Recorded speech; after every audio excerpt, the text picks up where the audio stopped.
There are renewed calls for the development of a uranium mine at the Jabiluka site in the Northern Territory. In a rare public interview, Richard Magidas, the second largest minority shareholder in the company with a lease over the site, argues Jabiluka should be mined to help the fight against climate change. But traditional owners say they want the sacred land incorporated into Kakadu National Park. It's one of Australia's most iconic national parks, and on its edge sits one of the world's richest uranium deposits.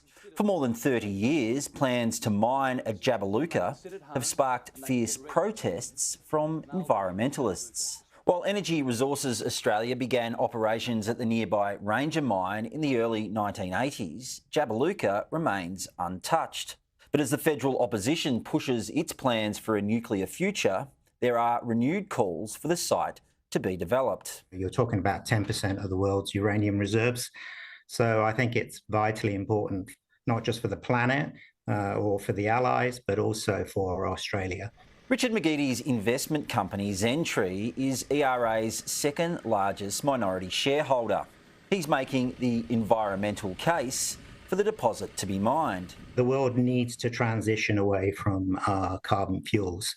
People have a great fear of nuclear energy, but actually, if you look at the facts, if you look at the statistics, it's far safer and far cleaner. It's 80 times safer than coal. Mr. Magidas also argues there is a strategic imperative to develop Jabiluka as the world seeks more uranium on its path to net zero. If that uranium doesn't come from Australia, he says, well, it's going to come probably from Kazakhstan, and so you're putting money into Putin's pocket, who can then, fuel the war in Ukraine. ERA has held the lease at Jabiluka since 1991, but shelved its mining plans a few years later following widespread protests. That lease will expire on August 11. The company has lodged an application for a 10-year extension.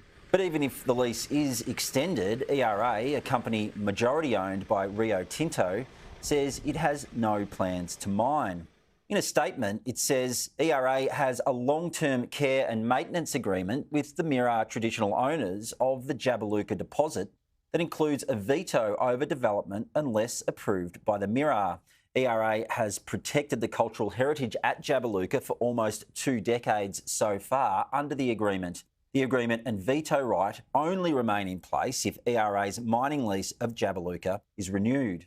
The Gunjagmi Aboriginal Corporation, which manages the interests of the Mirarr, want to see Jabiluka added to the Kakadu National Park. Mirarr traditional owners were unavailable for comment before our deadline, but have released this video. My grandfather and his brothers, and all of my family and all of Vietnam up in, up this way. We, oppose this kind of idea of mining country in sacred areas.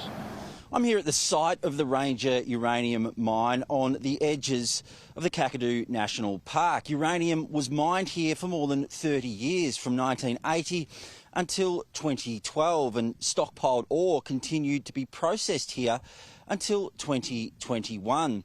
The site is still managed by Energy Resources Australia, but its focus now is solely on rehabilitation. Ranger's closure also creates an uncertain future for the town of Jabiru.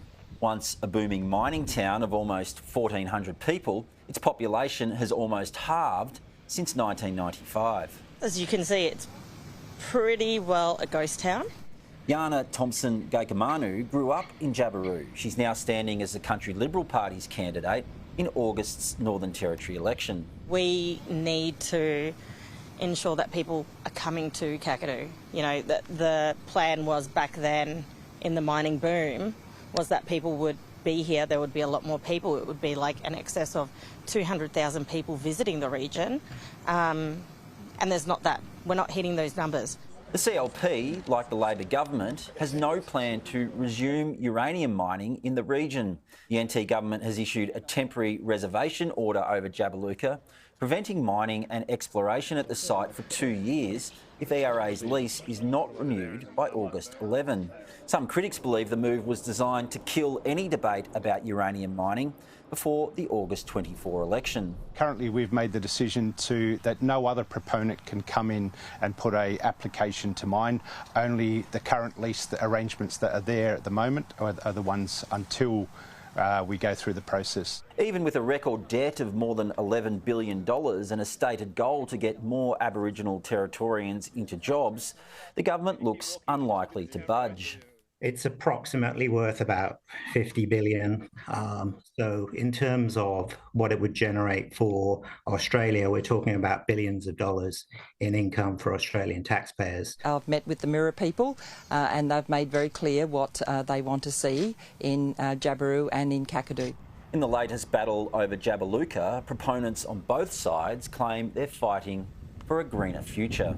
There may be no decent Kakadu National Park to protect if we allow the planet to continue to warm. What we have, what the Benin have, nature and all that, it's priceless. You can never put a price in it. Matt Cunningham, Sky News, Jabiru.